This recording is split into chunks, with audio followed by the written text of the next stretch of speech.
Hello there and welcome to a new episode of the DNF1 F1 podcast. My name is Adam Burns, I'm your host for this episode, and joining me once again my co-host, it's Courtney Pine. Courtney, how are you doing this weekend? You okay?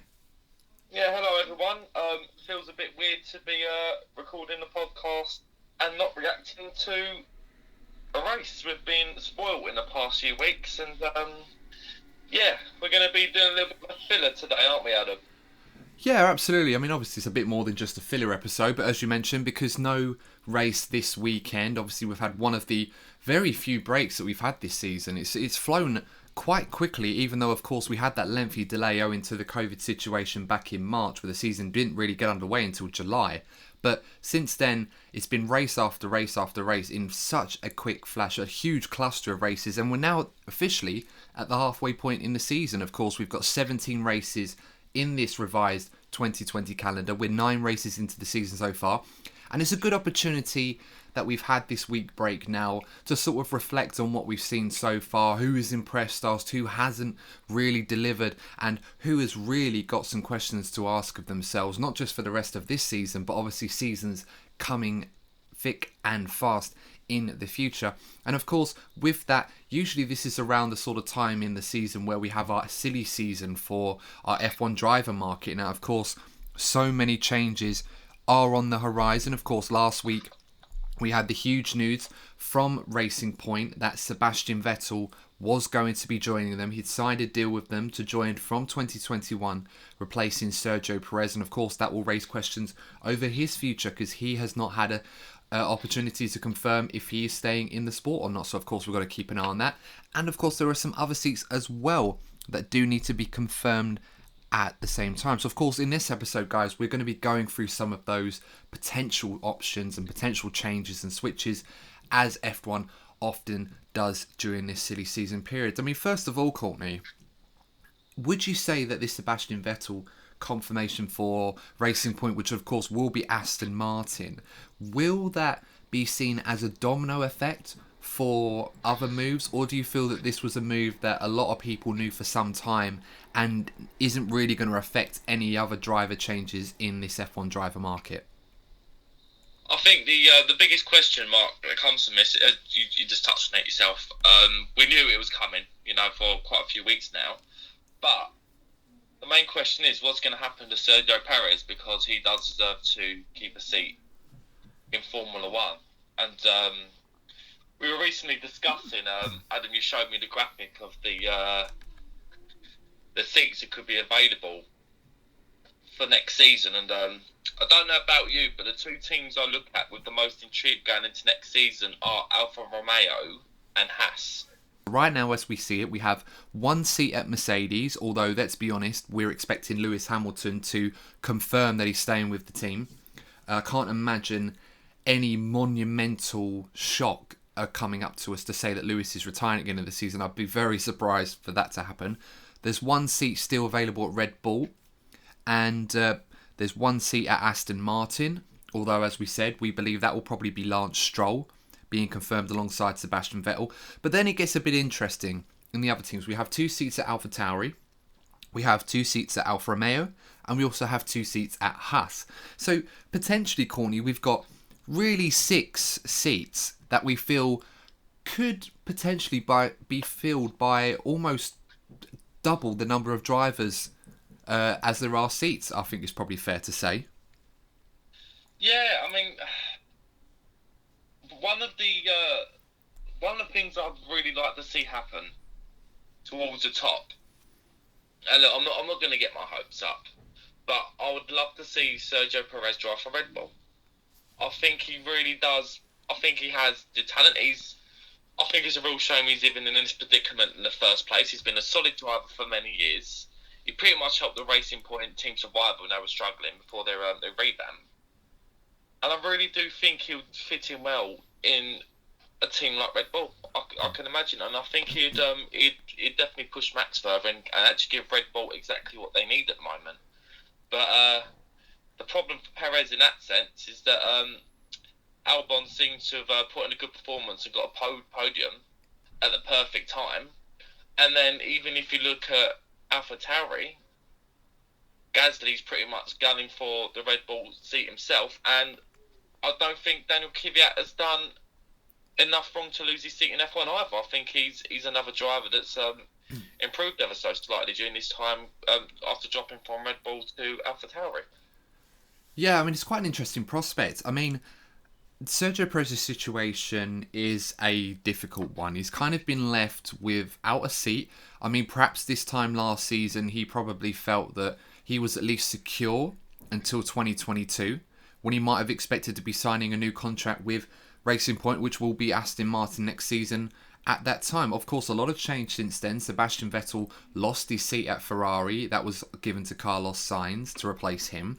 Sebastian Vettel since then has always been touted to be joining the Aston Martin team. Obviously, as an avenue to stay within the sport. Of course, at 32, it would be a massive surprise for Vettel to retire from the sport, four-time world champion so soon. That's not happening, of course. And as a result, Perez has found himself in a situation in a driver market where, as you've mentioned, Courtney, there's only really one seat that would probably trigger his fancy in order to compete for podiums and maybe race wins, which is something that Perez has always had the talent to do since he's been in Formula 1. Of course, his best finish of second place in the 2012 Malaysian Grand Prix, the only race arguably he probably should have won.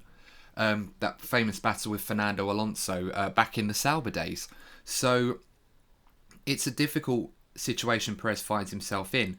And I'm going to put the question to you now, Courtney. So we're going to go through team by team to make this quite easy for you guys. And of course, if you have different opinion, guys, we would love for you to comment on this video and just give us your predictions for each team's driver lineup. So I think, for argument's sake, let's do the two easy ones. Mercedes and Aston Martin. Mercedes, we're expecting Lewis Hamilton to stay. You're not expecting Lewis Hamilton to retire. Bloody hope not. No, no. Everyone else did. I think for the sport, and I know that you say that, but I think for the sport, it'd be a huge loss for, in the same way that Nico Rosberg shocked everybody after winning the 2016 World Championship. I don't expect Lewis to be doing the same, especially when, I mean, Lewis has always said for a long time that he will continue to race in Formula 1 for as long as he enjoys it. Now, I know Lewis, like any top professional in any sport, loves winning, and winning the amount that he is doing at the moment is unprecedented. I wouldn't say Lewis is having the time of his life, but I know Lewis would want to be enjoying it more. But I don't think we're anywhere near a point where Lewis Hamilton is seriously considering leaving the sport this season. So I think we'll put that one to bed and say Lewis is definitely going to be at Mercedes. It's just a matter of time before that's confirmed. I don't think Mercedes really have any better options. I don't think any driver, perhaps Verstappen, but there's no way they're going to prime away this season from Red Bull. So I know I hear rumours about release clauses and stuff like that, similar to what Vettel had before he went to Ferrari, but I think that's a pretty safe seat. Aston Martin, same again. Lawrence Stroll runs the team. Lance, his son, has been driving with this team for a couple of years now, and in fairness has been a fantastic driver for them this season. Has thoroughly deserved his seat for next season. But I'd be very surprised if there was... the fact that Perez is now gone, it makes no sense for Lance to not be in that car next season. So I'm pretty sure Lance will be in there next season alongside Sebastian Vettel. Yeah, we've said this a few times, but I just feel that Stroll has come along leaps and bounds this season, and he still gets so much unnecessary criticism. He can't help his genetics, can he? Yeah, I'm sure it helped him get into Formula 1 in the first place, but he's definitely earned that seat. So as sad as it is what's happened to Perez, and we all want to see him remain in F1, it's not Lance Stroll's fault. No, no. But with Perez, you're right. The only seat that looks tantalising for him would be Red Bull. I mean, there are other avenues outside of F1 for Sergio Perez. I mean, Zach Brown, the chief at McLaren, has basically said that McLaren's IndyCar project, the Shadow McLaren project in IndyCar, is one that they would love to have Sergio Perez be involved in if he wanted to go into IndyCar. Of course, very much an American-based championship with the Mexican contingent along with that, may be an appealing prospect for Sergio Perez. So it's definitely an option for him outside of Formula 1, although I believe his first preference will be to stay in the sport. It's just whether or not there's a seat that would really be attractive for him. I'm pretty sure he's a sought-after commodity, But then there are so many sought after commodities in Formula One. There are only so many seats, so we'll have to wait and see on that one. But let's move on to Red Bull. The first, probably, I don't know, I want to say easier ones, but for me, it's easy with who I believe is going to be in that car next season. But I'm going to ask you first, Courtney. So rather than who you want in that seat, who do you think is going to be Max Verstappen's teammate for next season and have to deal with that challenging prospect? After the Grand Prix at Monza, I've really thought that obviously with Gasly winning, and he's been in great form this season, I thought Gasly had been really putting pressure on Albon, because Albon didn't have the greatest races there. But then a week later, the tables have completely turned. Yes, it was a chaotic Grand Prix. A lot of drivers crashed out, but Albon put in his best performance for Red Bull today and got his first podium. You know, there were a couple of times, also we know, he had two shunts with Lewis, which let him lose in a couple of podiums. But this has been his best weekend so far for Red Bull, and I don't think it could have come at a better time for him. So you're going to go with Alex Albon? Indeed. Yeah, I would agree with that. I think Alex will be in that seat next year. As I've said before, all season long we've talked about the prospect of Pierre Gasly regaining that seat in Red Bull, but all of the noises that I seem to hear from the likes of Christian Horner and Dr. Helmut Marko is that their intention was to always keep Alex on as Max's teammate for next season, and that the prospect of Pierre Gasly coming back was not something that they really appealed to. They didn't really think too fondly of this idea. If anything, they were quite critical of Pierre and not really acknowledging the character that he'd shown and the work that he put in to get himself into a position again where he was back racing at his best. And of course that culminated in that incredible victory that he had in Monza. Even then, even after that race, they were quite categorical in the fact that they just did not feel that Pierre would be driving alongside Max next season. If anything, they were just immediately against it, almost as if like it's not going to happen ever. He's not our driver anymore, even though technically he still is, but they just didn't see that happening. So with Alex, he's had a very difficult year since he joined the Red Bull team. A lot of his performances in the race has really been noted, given how, by comparison, his qualifying performances have not been great. He has stepped it up a little bit, although he has had some difficult races this season, a lot of misfortune and a lot of issues, as I said, in qualifying, which has become more critical in this current era of Formula One. It has to be said, and that's where you do get measured with, I feel, to a lot more of an extreme degree than they used to.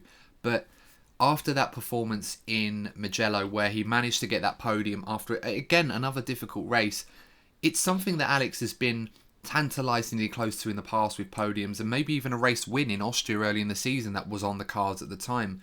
And I think it's those hallmarks in Alex's ability that has really shown and appealed to the Red Bull team. And I just feel that he needs at least another season.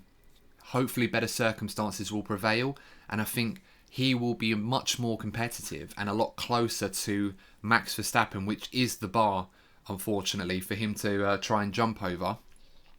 But I think he will do a better job next season, and I think Red Bull know this too. So I think for me, it has to be Alex Albon is going to be in that car for another year. And I think it comes down to the fact that it's, in a way, it's probably more down to the fact that they're just against the idea of promoting Gasly again or considering other drivers. Whilst I think Sergio Perez or even possibly Nico Hülkenberg, who's teased at a return to Formula One, may be interesting prospects. But I just feel that, you know, the Red Bull have been under question over their driver academy. They've always wanted to favour drivers within their young driver programme. And I think to make this work longer term, they have to stick with Alex. I just don't think, whilst it is appealing to sign someone like Sergio Perez, who is basically a free agent at this point, I just don't think Red Bull want to go down that route. But as I said, there's many arguments one way or the other. So let's move on to AlphaTauri. Of course, we mentioned them briefly, where Pierre Gasly currently is driving alongside Danny Kvyat. Courtney, who do you think is going to be in that lineup for 2021? I mean, one seat at least we probably feel is already all but confirmed, but what about the other one? Well, yeah, I mean, I do think that Danny Kvyat, I said it earlier on, Danny Kvyat hasn't done enough wrong to deserve to be booted out of AlphaTauri, but then again, neither did Perez.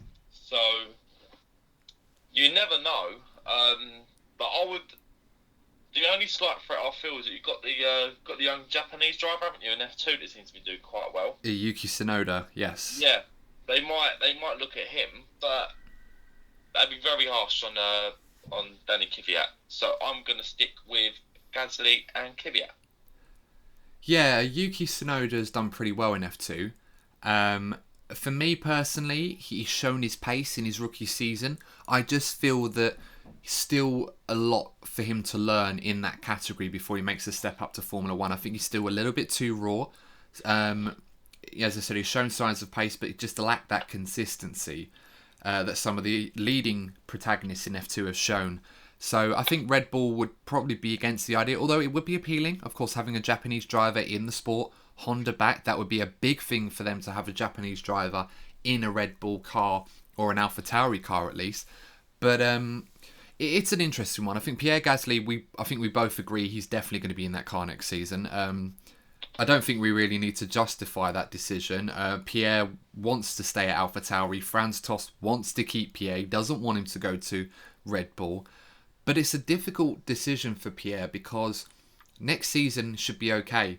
But I think perhaps Pierre needs to start looking at opportunities outside of Red Bull. I think there comes a point where the way Red Bull have been acting towards Pierre, even when he was their driver last year, it just felt that they just have no confidence in him. Despite being a race winner now, I just don't believe Red Bull want Pierre, or don't believe that Pierre is the future for them in that regard. So for me, yes, I think for next season, Pierre will definitely be at AlphaTauri. The second seat, though, it is a bit more difficult. A few drivers that are available. Of course, we've also got Danny Kvyat, who, by all accounts, has not been bad. He's had an okay season, scored a few points here and there. He's done a decent job. He's had some bad luck. Of course, what happened at Silverstone, we had that failure. Wasn't his fault. But again, this is a decision I feel that may be taken by Red Bull rather than AlphaTauri. They may decide to put someone else in that car that they may want to sort of harbour potentially for a Red Bull seat in the future. And that's where potentially the Sergio Perez opportunity may come back, or even a Nico Hulkenberg. I personally think if I was Christian Horner and I had a level of influence to put someone in that seat alongside Pierre Gasly, I would be looking at Sergio Perez. I just feel that if Sergio Perez wants to drive in a Red Bull or wants to stay in Formula One, I think potentially putting him in an AlphaTauri for next season alongside Pierre Gasly may give him a platform in a reasonably competitive car to really demonstrate to Red Bull that if Alex Albon doesn't work out next season alongside Max Verstappen, it will allow them to say, well, we've got Sergio Perez who's done well in this car. He understands the car a lot better because, of course, they're very, very similar, the Red Bull and the AlphaTauri, so it would allow Perez to get used to driving that car and driving with a Honda engine as well. It's not easy for a driver to just jump into another manufacturer's car and engine and expect them to go like Stig straight away. It just doesn't work that way. So I think that's an option that I think they would be tempted with. So I'm going to be bold on this one. And I'm going to say I believe that potentially Red Bull will influence this decision and put Sergio Perez in that AlphaTauri alongside Pierre Gasly. And I know there are probably some Kvyat fans that might listen to this and wonder, well, why don't they just stick with Danny Kvyat? He's a Red Bull driver. But remember, he already was demoted by them once back in 2016, and he lost his seat after that, and then came back to Formula One when Red Bull didn't really have any young drivers to put in that seat. So Kvyat fit the bill temporarily. And I just feel that even more so than Gasly, Kvyat's future in the Red Bull program is literally, the days are sort of running out for him. His days are numbered on this, and I just feel Red Bull at some point are just going to cut the cord with Kvyat and bring someone else in. So it's almost a case of not necessarily having a seat filler, but an opportunity has presented itself where someone like Perez is available, and I think Red Bull may decide to act on it. So I'm going to go with Gasly and Perez on that part. So that leaves the final two teams, Alfa Romeo and Haas. So, Courtney, I'm going to start with Alfa Romeo. So right now, Alfa Romeo have Kimi Raikkonen and Antonio Giovinazzi in their car for next season. Who do we think is going to be in that car next season? The thing that intrigues me most with both Alfa Romeo and Haas are their obvious ties with Ferrari. Have a look at the F2 Championship, and they've got two junior drivers, Mick Schumacher and Callum Ilott, both doing very well in F2. And Robert Schwartzman as well. Schwartzman as well, yeah. So you've got 3 drivers in this Ferrari Academy that are doing well, and you've got 4 seats available. Now, Ferrari and the other teams involved, of course, must be having a good look at this and thinking, these are 2 teams that really need a fresh start. I'll be honest with you, in terms of teams in Formula One, Haas are my least favourite. They seem to offer the least when it comes to excitement. Now, when you think about Haas, Adam, the first thing that most people think about, they've got a funny team principal. He said some funny things on a documentary. Gunther Steiner, yeah. Absolute legend on the Drive to Survive series. If you haven't checked that out, guys, definitely look at it. Gunther is an absolute hero on that show. Absolutely fantastic from him. You know, he is. As funny as it is, and as much as but he seems to be like the only part of the team that offers something concrete to Formula One as a spectacle. And I think they need to completely change their driver lineup. Grosjean, you know, has had sort of glimmers of glory in Formula One, but there always seems to be incidents. They always seem to be falling out. It just seems to be a very negative environment, and I think they need a fresh start, or they even risk slipping out of Formula One. So I think they need one, maybe even 2 junior drivers coming through. I know it's risky because they're not experienced, but it will give, as a neutral, it would give them a story, a place, an identity in Formula One, which I don't feel they have at the moment. So I think for Haas in particular, they should be looking at the F2 drivers. But yeah, with Alfa Romeo, what's going on with Kimi? Is he going to stay another year, or is there talks of him retiring at the end of the season? Well, I was actually going to get into this, actually, to try and make this when it come round to me. But for those of you, obviously, that aren't aware, Ferrari at this present time have been in discussions with Alfa Romeo and Haas. They're 2 junior teams, if you like. Haas has never really been used as a junior team of Ferrari in the way that Alfa Romeo has. But with this technical partnership, it was always assumed that eventually this would happen. And Haas have entertained private tests with young Ferrari drivers testing for them. I mean, Charles Leclerc, when he was before he joined Alfa Romeo, tested in a Haas a few years ago when he was the F2 championship leader at the time.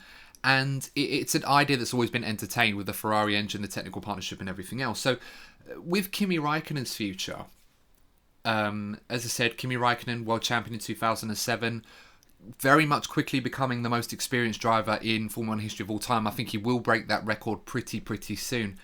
And at the same time, Kimi Raikkonen's future, I personally feel that this could be the last that we see of Kimi Raikkonen. We haven't really heard many stories about the prospect of keeping Kimi in the sport. Whilst I did say earlier in the season, I thought it might be a wise decision to keep Kimi for another year because of the lack of changes in regulations. But given what we've seen with the F2 Championship, Ferrari have been in discussions over potentially adding another seat to both of those teams. So they already have Antonio Giovinazzi in the Ferrari driver's seat at Alfa Romeo. Ferrari are now discussing with Alfa Romeo and Haas to add an additional seat in the Alfa Romeo. So they'll have 2 Ferrari drivers in that team and 1 at Haas. So this is to kind of accommodate the situation that they find themselves in now, where, as you mentioned before already, in the F2 Championship, right now Mick Schumacher is leading it, who is probably the next driver in line from Ferrari to get a Formula 1 seat. Then you have Callum Ilott, who is second in the championship, a very impressive young driver as well, a British young driver as well at Ferrari. And then they have Robert Schwartzman, who was leading the championship earlier this season in his rookie season in F2, the F3 champion from last season, and he is currently running in 4th place.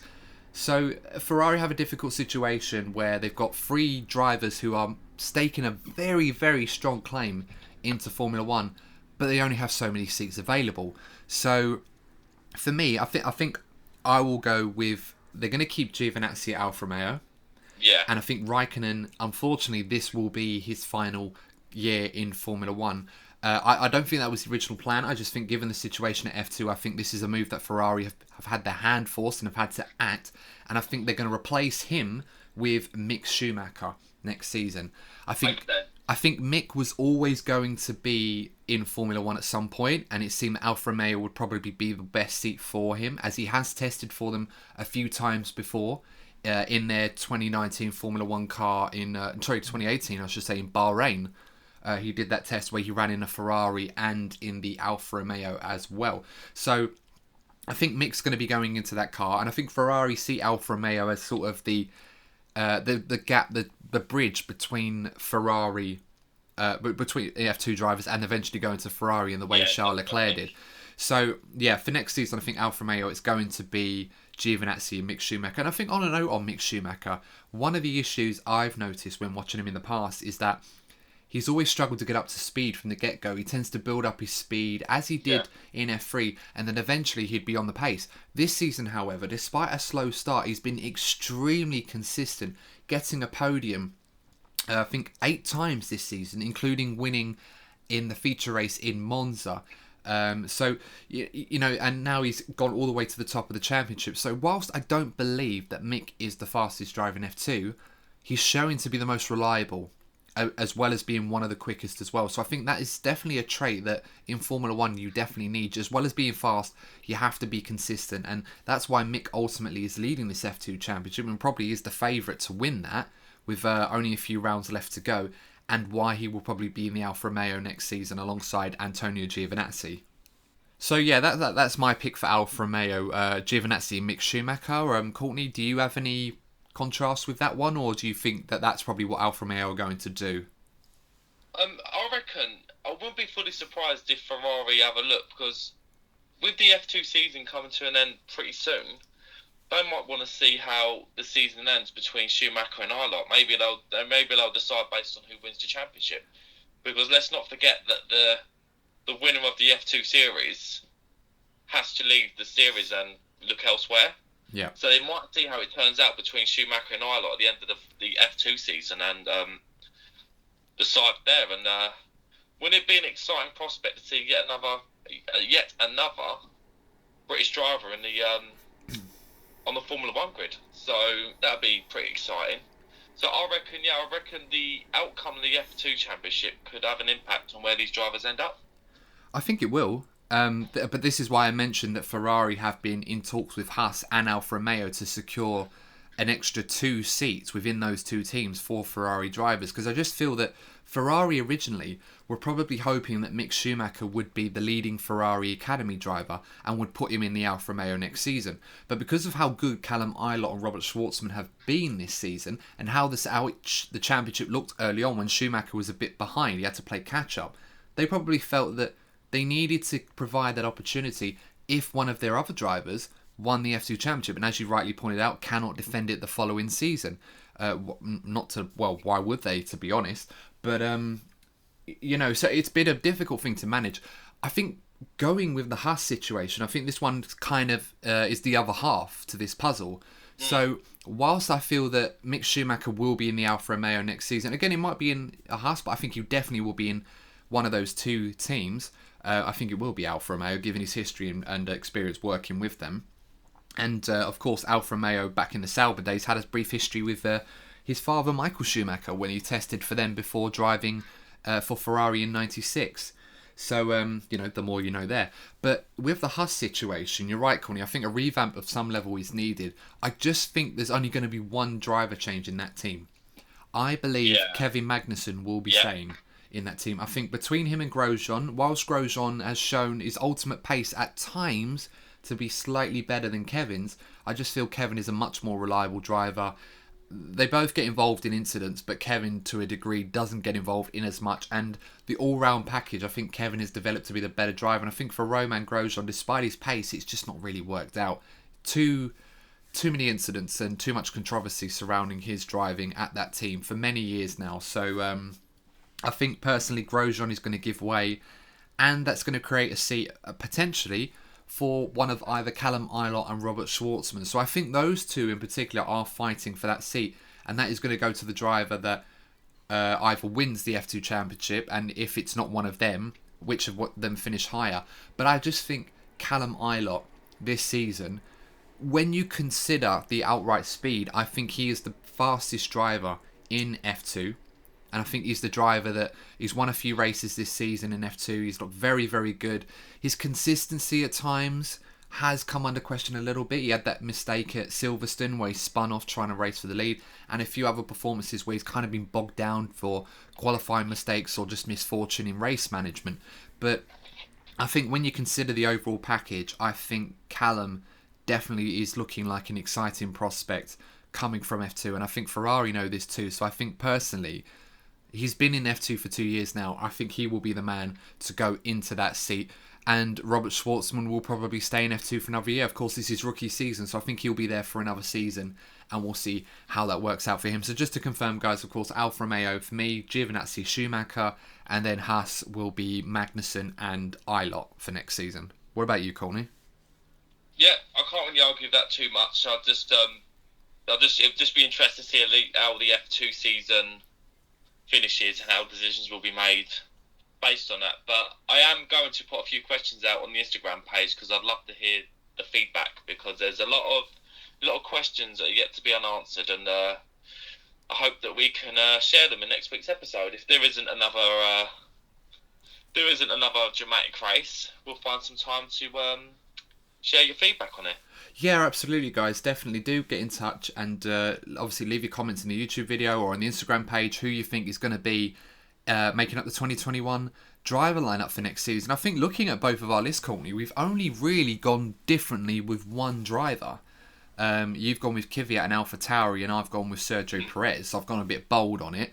If it was a betting man, perhaps Kvyat would probably be the popular choice. But I just think Red Bull are going to be a bit bold on that one.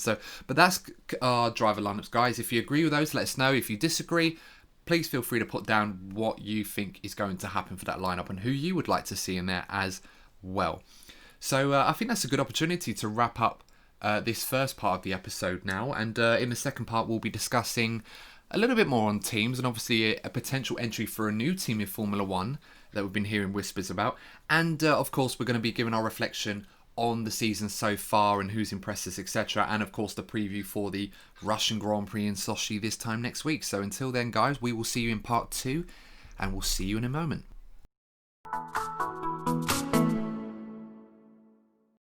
So welcome back to part 2 of the DNF1 F1 podcast. So in part 1, if you just skipped through to part 2, we were talking about the driver market and of course who we think is going to make up the grid for 2021. So definitely recommend you go back and check that out if you've forwarded to this point already. So in part 2, whilst we're on the subject of driver entries to Formula 1, I think one of the biggest issues, or one of the biggest conundrums, I suppose, that F1 has faced in the last decade or so is that we haven't really had a brand new team. Now, by that, or constructor I should say, is probably the right term for it, because what I mean by that, guys, is that in the last 10 years, we've had different teams or companies, private tiers or not, or manufacturers buying into existing Formula 1 teams when they face financial hardship or they sell their team up. The most recent of those being Racing Point, obviously, and buying into the formerly the Force India team to salvage them. And of course, we had AlphaTauri, but they're a title sponsor for the Toro Rosso team. So, stuff like that. But as we mentioned before, Racing Point obviously had the big consortium buyout of the Force India team, which, forefronted by Lawrence Stroll, and of course will become Aston Martin next season. So it is a new team in some way, but it's not a new constructor. The last new constructor I believe we had was back in 2010. And that was the Hispania team. So they were like a fresh new constructor coming into the sport. And of course, they only lasted a couple of years before they faced financial hardship. And I think, given the current climate of Formula 1, Courtney, it seems the biggest problem for new teams or new prospective teams wanting to join Formula 1, be they a private team or a manufacturer, is that it's just so much money and investment required to make this work just to get into the sport. Haas as well, they had the same problem where they bought into the sport. Now, of course, some of you are probably saying, well, what about Haas? Well, Haas technically bought their way in through another team a couple of years ago anyway. So I guess you could count that as the new team in Formula One. But I mean, Hispania literally brought their, So anyway, that's for those of you wondering about Haas, why I didn't mention them, but they've been teasing at the idea themselves, Courtney, before they signed the Concord Agreement, that they may not stay in 2021, or of course 2022 it is now when the new regs kick in, because of their not necessarily the economic struggle, but the fact that they've invested all this money into a Formula One team, sought the right people, got the good drivers, had the technical partnership in Ferrari, and it just never really worked out for them. And Gene Haas had invested a lot of money into this, and of course Gene Haas, very famous in America, has successful racing franchises in NASCAR and IndyCar, etc. Wanted to try and crack Formula One, and it's not really proved to be successful. Of course, their best result back in Australia in 2017, when sorry, not 2017, a bit earlier than that, I should say, actually, because they double retirement in that race. But back when Grosjean, I think, coming into top 5 in 2016. So such a long time from that result of top 5 or 6 or something like that. So yeah, such a long time for them, and it's proved to be very, very difficult. And they've themselves, as we mentioned already, threatened to pull out of the sport, leaving the sport with only 18 cars. I can't remember the last time we've ever had less than 20 cars on a Formula One grid for a season. I've always been used to it being 22 or 24. Yeah, 24, remember. I mean, 24, I think, is a very good number. I think when you get more than that, you start to have too many cars and it creates problems, especially at narrow circuits. Monaco, yeah, qualifying's already manic at places like Monaco and Hungary and even Monza, given the nature of that circuit, how difficult that can be.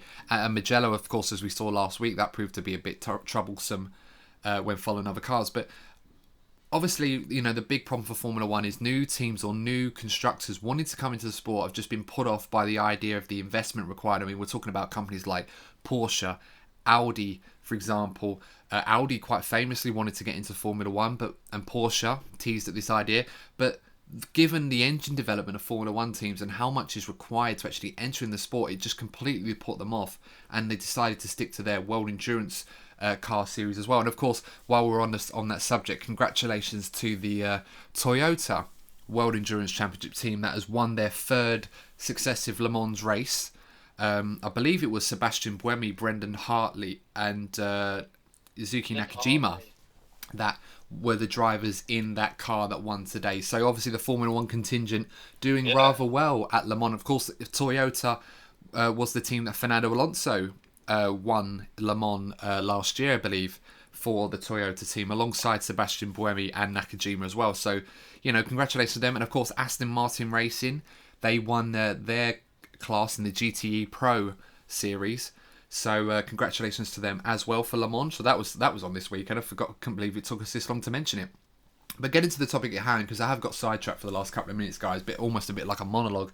But the reason for this is that we've had a team or potential team looking to try and find a way into Formula One. Now, for those of you that aren't aware of this story, this may be news to you, but a team referred to as Pantera Team Asia, which is forefronted by Benjamin Durand, who some of you might recognise him. He used to run the Russian S&P Racing program for the French-based sports car squad not too long ago, so that name might ring a bell to a few of you. But this is a team that has been looking to enter into the sport in 2021 with the aim of joining when the new regs are in force. Now, of course, that's been delayed to 2022, and Benjamin Durand has claimed that they are currently working on a car and had a agreed principle to with an engine supplier in Formula One and secure some manufactured parts from a current F1 supplier, and of course listed parts, we should mention, not on the the legal listed parts that some manufacturers can provide to other teams, much to the controversy that we saw with Racing Point and Mercedes from last season, which has finally been resolved. But the huge stumbling block that they feel could prevent them from entering in the sport, Courtney, is a new agreement or a new clause in the Concord Agreement, which might surprise you. So with new Formula One teams, for those of you that don't know, guys, they have to pay an entry fee into the sport as a make-weight compensation to all of the current teams in the sport, so that when the prize money in the future years is divided by an additional team, it means effectively they have less prize money coming to them. So this is kind of a compensation payment that this new team would make in order to allow the other teams to let them in the sport. This used to be around about $80 to $100 million. In recent weeks, it's been confirmed that this has now increased to $200 million US dollars. So the long story short is if Pantera wanted to join Formula One in 2022, they have to pay $200 million to all of the teams, not $200 million each, but $200 million split between the current 10 teams, so $20 million each to those teams, so that they can be allowed to compete in the sport and, of course, access the prize money, which I don't think will be available to them until the first 3 years that they're in the sport. So, whilst for those of you probably surprised at that level of entry fee, I mean, some people probably think playing in other sports like football, for example, you pay your subs for the week, you're paying like £5 a week or something, and these guys got to pay 200 million to go racing in Formula One. With that introduced, Courtney, are Formula One putting themselves in a financial sinkhole or a corner where they're preventing newer entries like Pantera, like Audi, like Porsche in the past from entering into the sport as a fresh new constructor rather than doing what Aston Martin have done and buy into an existing team?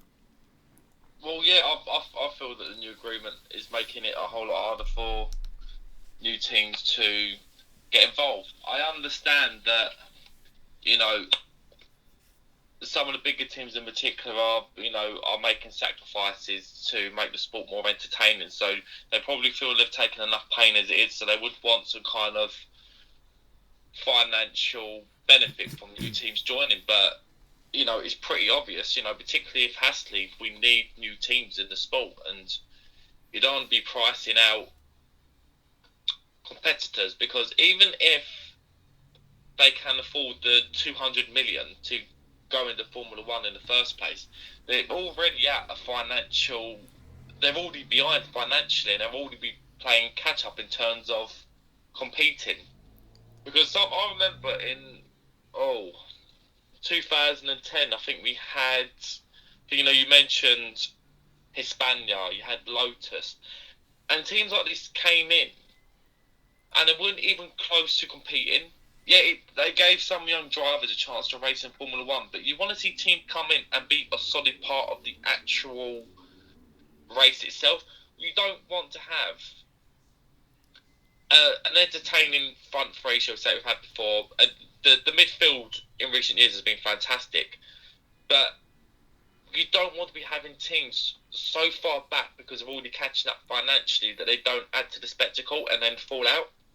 You want teams to come in and actually add to the sport, so maybe that's something they need to look into in the future.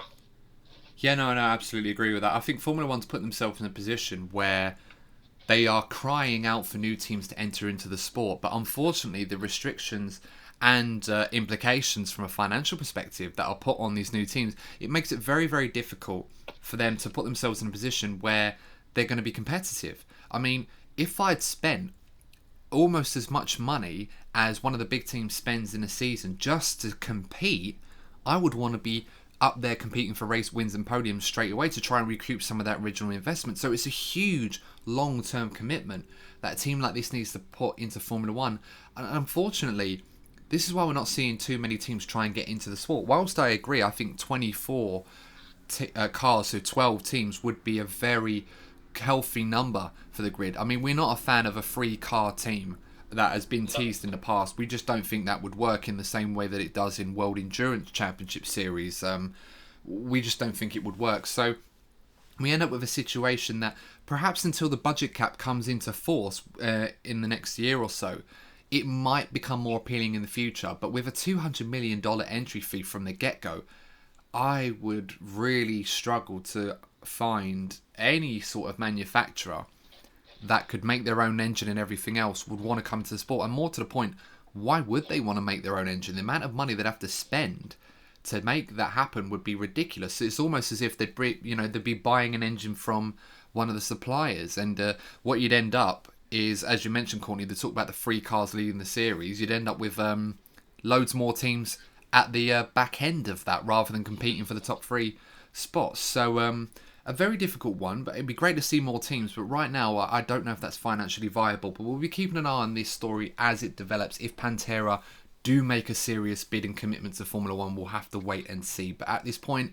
probably not before 2022 at the very earliest when the new changes come in.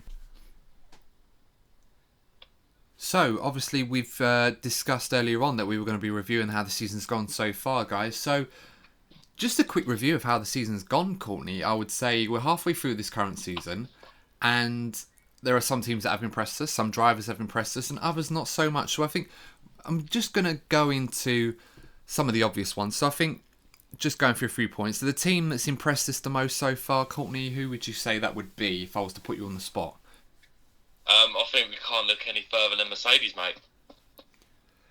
Yeah, I would probably say Mercedes out and out, probably the most impressive team so far, or at least one that surprised us the most. I mean, their season has gone from strength to strength. It's almost a cliche how often we say this, but Mercedes always seem to set the bar and then raise the roof on that, raise it even higher and higher. We just don't think it's possible, and yet they find new ways to improve on what has already seemed to be a formidable car. It's quite incredible, and I think Lewis Hamilton's season, I don't think he could have asked for a better start to this season, given that he has won 6 of the first 9 Grand Prix, on the cusp of equaling Schumacher's race winning records, and looking well poised to win his 7th World Championship as well. It just amazes me how Mercedes go from strength to strength. So I think that's quite an easy one to assess their season so far. I mean, which team in particular has surprised you the most this season? And I'm going to start with a positive surprise. Who has done better than you thought that they would do this season? I think the main ones for me definitely are Renault. I've been very impressed with Renault, particularly from Spa onwards. They really seem to have taken a step forward and seem to be challenging the big boys if they slip up. It's funny you say that, because I was actually going to say Renault as well. It's quite interesting because there's a case for quite a few teams. McLaren have been very good at times. AlphaTauri have obviously been good. Racing Point, now that that controversy with their car is kind of gone, you can argue a case for where they've improved and obviously how they've done that. But for me, Renault has been very, very good. They haven't got a podium yet, but they are so close to getting it. I just feel that if they keep going the way they are, it's going to work. And considering where they were last year, and even at the start of this season in testing, we thought they would struggle, and how they did. They were sort of on the fringes of the top 10. They've really, really developed their car really well this season. It's starting to work for them, and I just hope that they're able to keep this going. Of course, they're going to be losing Daniel Ricciardo, who has been their shining light this season. I think it's fair to say. But, of course, Esteban Ocon, we know how good he is, and we know he needs time to settle. So, with him and Alonso, I think Renault have done a fantastic job so far this season. And obviously, I imagine they're going to keep that going. So, well done to them. The team that is probably going to be the same on this one, but the team that has surprised you in the most disappointing way this season. Oh.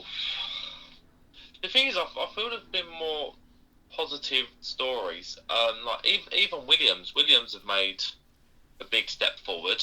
I'll probably look no further than the 2 teams we've already discussed heavily in this episode, and it's the falling back of all 3 Ferrari teams. I think the most obvious is the Ferrari team itself, but Alfa Romeo and Haas seem to be struggling at the back rather than competing at the midfield, generally speaking.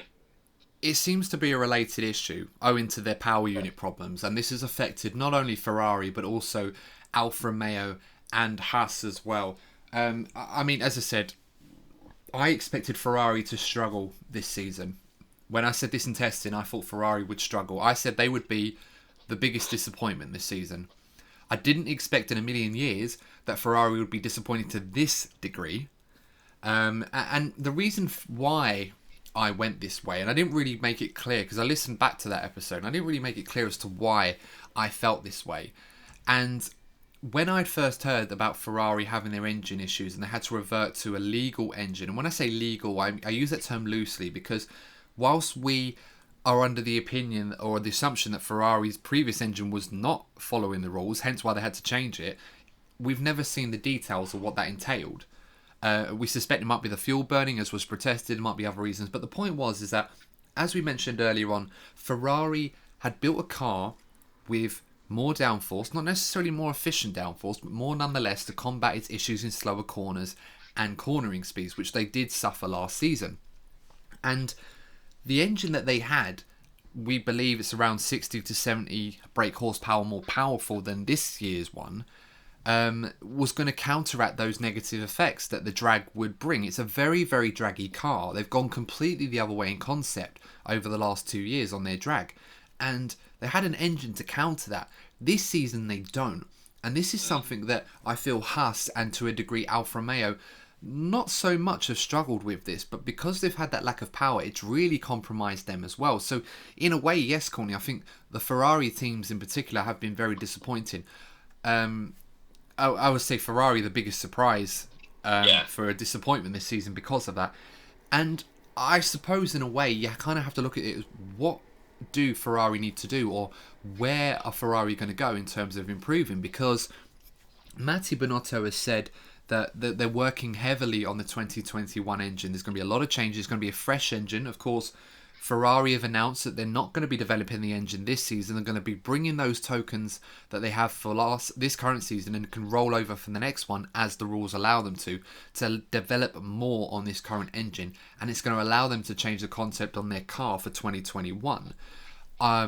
The emphasis does seem to be on next season. I think Ferrari would admit that they will make small adjustments as they're bringing updates to Sochi, but they seem to be under the opinion very strongly that this will not change the picture too much, and that Ferrari are most likely going to be banking their hopes on having a better 2021, not necessarily back to where they used to be, but a better one than they currently have in this season, and put all their hopes on the 2022 car when they can start developing that on the 1st of January next year. Well, they need to make that positive step, don't they? Because 2022 is going to be such a big change. It's going to be a fresh start for anybody that has been struggling in recent seasons.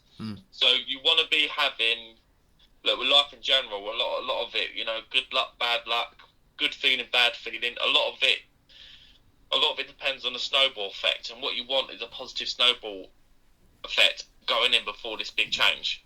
Because if they have another torrid season, they're already going into 2022 a bit, can't carry on like this, it's difficult.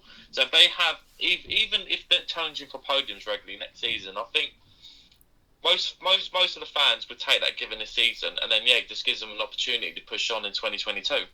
They'll certainly hope so. I mean, as a Ferrari fan myself, if someone told me that Ferrari will be challenging for podiums on a regular basis next season, I would probably bite your arm off for it.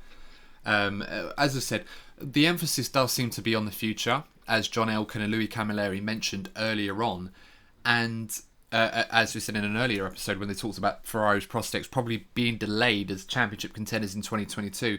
But they are very confident that if they're able to put their efforts in the direction they're going, that they can produce a car in 2022 that can fight for race wins and world championships. I certainly hope that's the case. I think Formula One in general, now that we've seen so much of Ferrari's disappointments this season, I think everyone's kind of the opinion where they just want Ferrari back, challenging. They need Ferrari F1.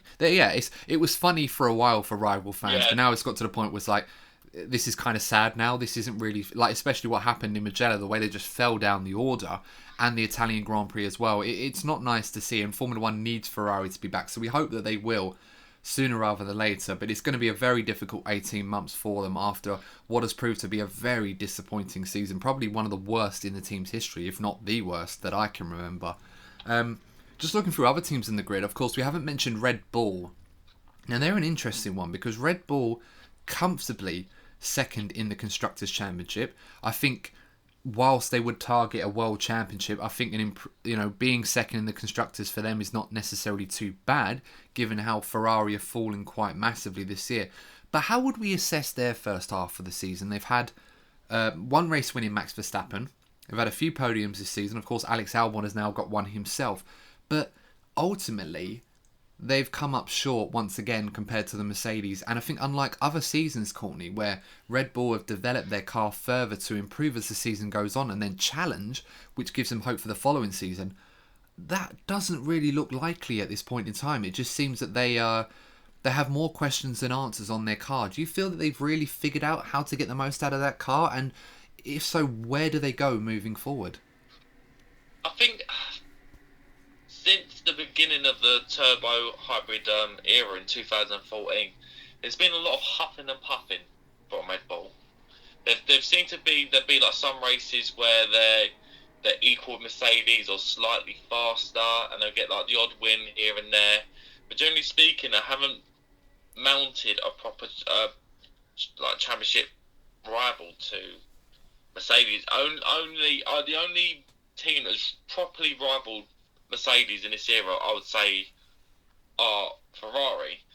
Looking at this season, I think, given the struggles at Ferrari, this was a real opportunity for Red Bull to have a two-horse race with Mercedes. Now, I'm sure going into races for the rest of the season, there will be tracks where they'll hope to be faster, because they were very confident they would have been fast in Mugello, but with Max going out and having problems, we'll never know.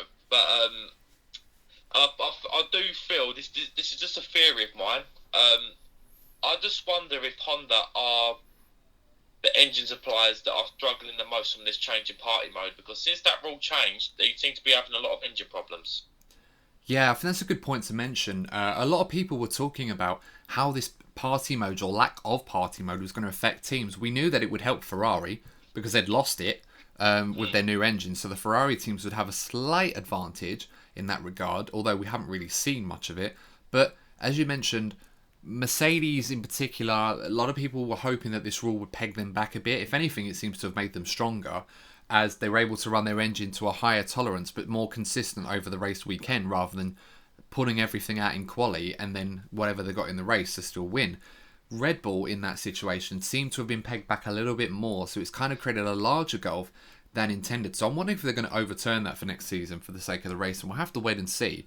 But Red Bull season has been quite interesting. As you said, a couple of podiums, but the team itself look like they're sort of scratching their heads and wondering what they can do to challenge Mercedes. Is that Honda engine good enough? They've made strides, but it always seems that Mercedes always seem to be able to maintain that gulf. And even Renault have made strides this season as well. So a lot for Red Bull to think about, and it's not an easy question for them, because they came into the season with what they believed to be a car that was capable of winning this World Championship. I certainly felt it was. Earlier in the season, Max Verstappen was my pick to win the World Championship. Yeah, it was, and from what I'd seen in testing, it looked very close. It looked like they were literally within a fraction of a second of the Mercs in outright pace, and that just seemed like, yes, that's what we want. We want Red Bull to be there, and we know Max can make up that deficit. But it just hasn't been realised, with the exception of one race in the 70th anniversary Grand Prix, which was a brilliant performance from Max, one of his best drives, but we haven't really seen that enough. So I think, not to go too much into this, because this episode is long enough as it is now. We're nearly at an hour at this point, and we haven't even done the preview for Sochi next, so we'll get to that in a moment. But now that we're at the halfway point, Courtney, I'm going to make a few predictions. So I'm going to ask you what you think will be happening towards the end of the season. So first thing first, probably an easy one, but who do you think is going to win this 2020 World Championship? I hope I'm not jinxing, but you're going to have to go with Mercedes Constructors Champions and Lewis Hamilton hopefully becoming a 7-time World Champion. Yeah, Constructors probably the easier of the two to pick. Yeah. Lewis has almost an insurmountable lead. Definitely not one that cannot be caught, but I can't remember the last time I've seen a championship lead of this size, especially even in this era of, I mean, if you think about it, it's almost like 2 and a bit races that Lewis has an advantage over Valtteri Bottas. I just can't see Lewis Hamilton not winning a 7th world title this season. It just seems inevitable, or more of a case of when rather than if. So I'm changing my answer from Max to Lewis. Obviously, I was never going to, as much as Max I think is capable, I just don't think he has the car underneath him to do that. So yeah, definitely going to go with Lewis and Mercedes. Do you think we're going to be seeing another surprise podium, and not necessarily one we saw in Monza, but one perhaps a driver who you think may get on the podium this season that hasn't yet been on there yet? Well, you have to look at one of the Renault boys. I'm just hoping for in the second half of the season, I'm just hoping for more of this three-way tussle we're kind of seeing between Racing Point, Renault, and McLaren. I think that could be one of the main stories of the second half of the season. So hopefully that continues. So, any driver in particular? I mean, I would bet on Ricciardo at getting that Renault podium. He's the guy that everyone's looking at because, you know, for two reasons. You know, he's one of the most popular guys in Formula One at the moment, and on a personal note, as I'd say that McLaren are my second team in Formula One at the moment, and I want to see Daniel have a good, strong second half of the season going into his new era at McLaren, which I am very excited about, I must say.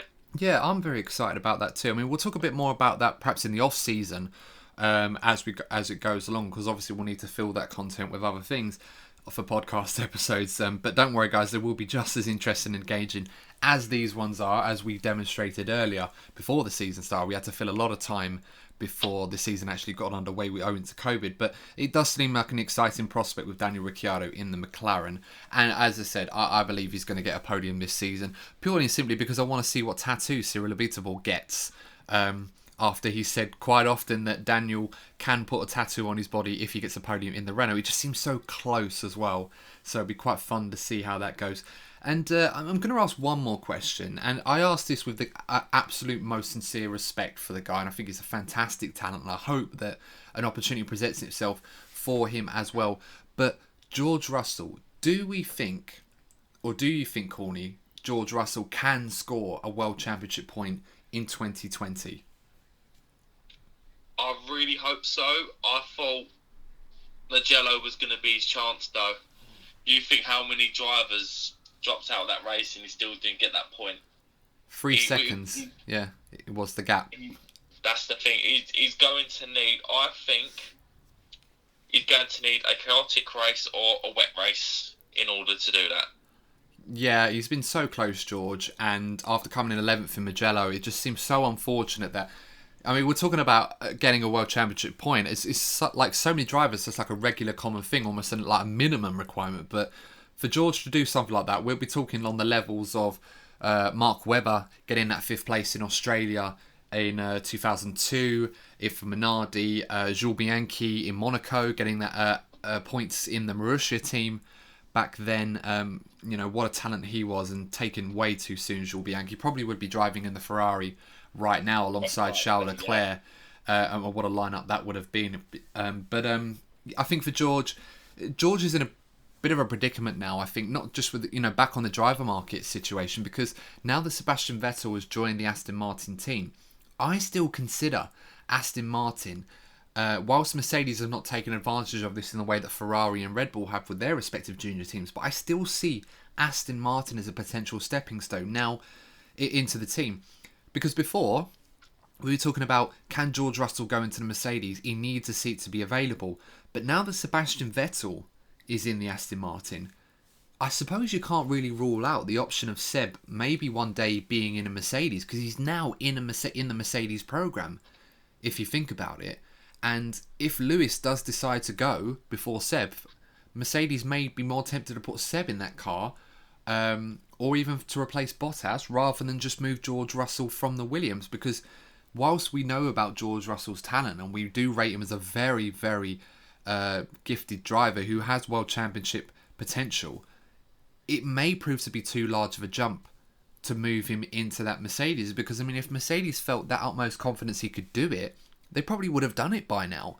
I mean, Bottas has proven to be the safer option, but, I mean, what are your thoughts on this, Courtney? Do you feel that now that Vettel is going to Aston Martin, this is producing a potential buffer for George, where he may have to go to the Aston Martin team first? Well, it's certainly the case that, Vettel's involvement with the Mercedes program definitely makes it more complicated. But it'd be interesting to see how Aston Martin perform. And you know, one of the many rumours that are flying around is that Toto Wolff could be looking to have a role at Aston Martin. So, you know, there could come a point where things change and Aston Martin could start becoming the dominant force in Formula One. He may not feel the need to move to Mercedes. But it's really, really frustrating for George. He's won all the junior categories. he's really getting the best out of that car despite not scoring. He's just in a really unfortunate position. I think the hope for him is that Williams take a step forward next season with this newfound investment, which will allow him to catch the eye of Mercedes, because I do feel we should be with Lewis at Mercedes. I've been saying it in previous episodes and I still stand by it. Yeah, no, I absolutely agree. I think it'd be a great prospect to have, but ultimately may prove to be one that might not be seeable for at least a good couple of years, which is unfortunate for George. But if it resulted in him getting promoted to Aston Martin first, I don't think he'd be complaining too much, but he definitely would wanted to drive that Mercedes sooner rather than later. So moving to the final part of the episode now, as we're just over the hour mark, just to talk about the race in Sochi. So of course this time next week we'll be back to racing in Sochi in Russia, over where the Winter Olympics was back in 2016. How do you think this race is going to go, Courtney? Because this is a track that has been dominated by Mercedes since its introduction to the Formula One calendar. Do you see the form book going Mercedes' way once again, or are you expecting a surprise? Yeah, barring a catastrophe for Mercedes, I can't see anything else but Mercedes 1-2. And I just feel like we repeat ourselves. Every week we say, Mercedes are going to dominate. And this needs to be the week that Valtteri Bottas fights back. Yes, he done better in Mugello. And I suppose maybe the kind of comfort that Valtteri has going into Russia, that he tends to do well at Russia. He got his first win there, of course. Very solid, holding back a fast Ferrari. That was the first big statement he got to make in Formula One. But he's running out of races. He's probably running out of belief. But until the fat lady sings, he has to continue and he has to fight back in this race, or the championship is pretty far away from him. But if he, because we're running out of races as well now. It's one thing having a points deficit, but we're going into the second half of the season and you're running out of opportunity to catch up with Lewis. So he really has to take this step up this weekend. Yeah, no, you're absolutely right. I couldn't agree with you more on that one about Valtteri. He does need to step up, and he's running out of weeks now where he can, put together that championship challenge. It has to start now, and if it doesn't, it may never will. So I would say, for me, as I said before, it's a Mercedes-dominated track. Even when Mercedes had the competition with Ferrari and Red Bull at close quarters with them, I just feel that Mercedes always have an advantage on this track. It's a very power-sensitive circuit. And as we've seen this season, Mercedes have proven to be the class of the field and then some, a class of their own. I just can't see anything other than a Mercedes 1-2 this week. And unless something happens to them, or there's weather involved and there's an incident or some sort, I just think this is one of the more predictable circuits of the season. So I'm going to go on a limb and say Lewis will win again. He will equal Schumacher's record of 91 race wins. Valtteri will come second. And Max Verstappen will probably come third. I would be tempted to choose a Racing Point. I just feel that as the season's gone on, that Racing Point has not really taken advantage of certain circuits that might favour them or situations as I'd expected earlier on the season. So I'm going to go and revert to type and say Max will come third in the Red Bull. Yeah, sounds, because that's been the general theme of the season, hasn't it? It's been the two Mercedes boys and then Verstappen taking out final podium spot. You seem to have called it better than I have this season. I think our track record would suggest that I've not really got many right, so my credibility is already on the line. But you seem to be on form with that one. So I think this week we're agreed with that one. I hate these predictable results, and I love to be wrong. The last two races have shown some real big surprises. So I'm hoping for more of the same. If anything, this season has thrown up more shocks and surprises in a good way. Than we would have envisaged earlier on in testing. But nonetheless, plenty still to go on this season, as we've already mentioned. And so much going on behind the scenes as well, guys. So, of course, we'll keep you up to date with the latest on all of those as and when we hear them. And, of course, if you want to know more or find out the latest from us, you can follow us on social media. And on Instagram and Twitter, it's DNF1_podcast. Make sure to follow us on there and let us know that you're following us, and say hi to us as well, as we're quite active on there, especially Courtney on the Instagram page doing a stellar job as always. And of course, if you are following us on YouTube, that's DNF1-F1 podcast. Make sure to like, share and subscribe. I'm quite proud of the fact that we're now up to 45 subscribers, so I think it would be a lovely little milestone achievement for us if we can get to 50 before the end of the season. I think we're very close to that already, and perhaps you might be listening to this thinking, nah, you could shoot higher than that. But I'm going to be conservative with this one for now. Can we get to 50 subs before the end of the season, guys? If you are listening and you haven't subbed, make sure you do. We'd really appreciate your support and love you for it as well. We've got more great content to come, and some few changes that are going to happen for us in the near future. And of course, if you're listening to us on your favourite podcasting platform as well, make sure to follow us as well. Let us know. Say hi to us on social media. And thank you, of course, wherever you are listening around the world, to the DNF1 F1 podcast. So I think that pretty much wraps it up for this episode. A bit of a lengthy one to cover some of the talking points in the paddock as we reach the halfway point of the season. We're now about to approach the second half of the season, where all of the questions that we've already asked and tried to answer ourselves will be answered in due course. So make sure to follow us for the latest on that. And of course, we've got the Russian Grand Prix coming in this time next week. Will Lewis Hamilton win again? Will he equal Schumacher's record? Or will Valtteri Bottas perhaps finally try it and get his championship challenger together? Or will we have another crazy race like we've seen in Italy? Who knows? We'll have to wait and see. But until then, guys, thank you for stopping by and listening to us. And we will see you on the next episode of the DNF1 F1 podcast. See you soon.